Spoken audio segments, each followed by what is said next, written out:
दोस्तों बहुत दिनों के बाद एक अच्छी खबर सुनने को मिल रही है। दोस्तों बहुत दिनों के बाद एक अच्छी खबर सामने आई है।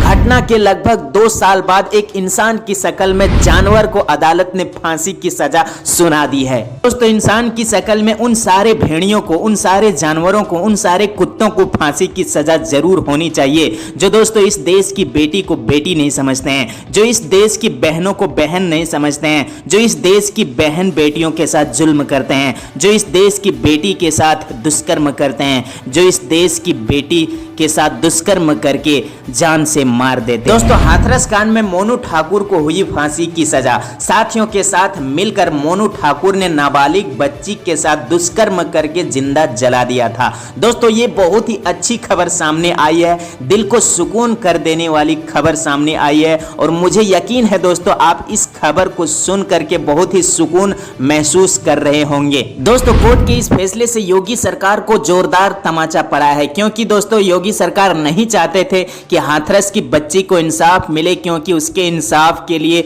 योगी सरकार ने आवाज नहीं उठाई थी। मैं चाहता हूं दोस्तों और लोग भी यही चाहते हैं कि दिल्ली सरकार को भी इसी तरह से तमाचा मिले, जोरदार तमाचा, क्योंकि दोस्तों राबिया सैफी के इंसाफ के लिए भी दिल्ली सरकार मौन साध ली है, दिल्ली सरकार ने चुप्पी साध ली है। दोस्तों ये वही हाथरस की नाबालिग बच्ची है, नाबालिग युवती है जिसे दुष्कर्म करने के बाद हत्या कर दी गई थी। दोस्तों 2 साल बाद उस आरोपी को कोर्ट ने गुरुवार को फांसी की सजा सुना दी है। इसके साथ ही हाथरस न्यायालय के विशेष न्यायाधीश पोक्सो कोर्ट संख्या 1 के आरोपी पर 50,000 का अर्थदंड भी लगाया है। गौरतलब है दोस्तों 2019 में आरोपी ने नाबालिग युवती से दुष्कर्म करने के बाद उस पर मिट्टी का तेल डालकर जिंदा जला दिया था। बाद में इलाज के दौरान उस बच्ची की अस्पताल में ही मौत हो गई थी। अस्पताल में युवती की ओर से दिए गए बयानों के आधार पर ही कोर्ट ने आरोपी मोनू ठाकुर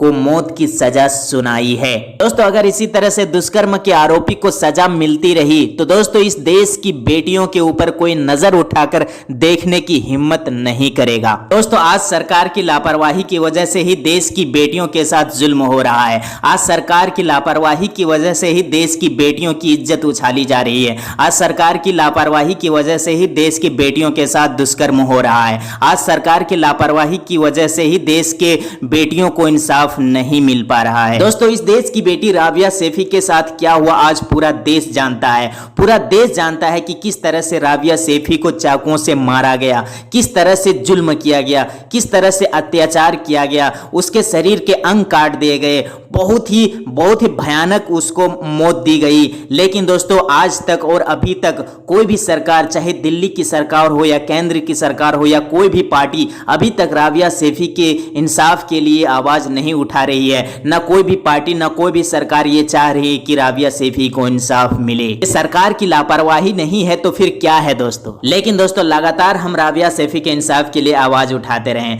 लगातार उसकी इंसाफ के लिए आवाज बुलंद करते रहें, ताकि राबिया सैफी के आरोपी को, राबिया सैफी के जो मुजरिम है, असल मुजरिम, उसको सजा मिल सके, बस उसी तरह से जिस तरह से हाथरस की बच्ची के आरोपी को सजा मिली है। तो दोस्तों इस पूरे वीडियो को देखने के बाद आपके भी मन में कुछ सवाल जरूर उठ रहे होंगे। दोस्तों उस सवाल को नीचे कमेंट बॉक्स में जरूर लिखें और अगर अभी तक आपने वीडियो को लाइक नहीं किया तो लाइक कर दें और चैनल पर बिल्कुल नए आए हैं तो चैनल को भी सब्सक्राइब कर दें, ताकि इसी तरह का और भी वीडियो का नोटिफिकेशन आपके मोबाइल पर आता रहे।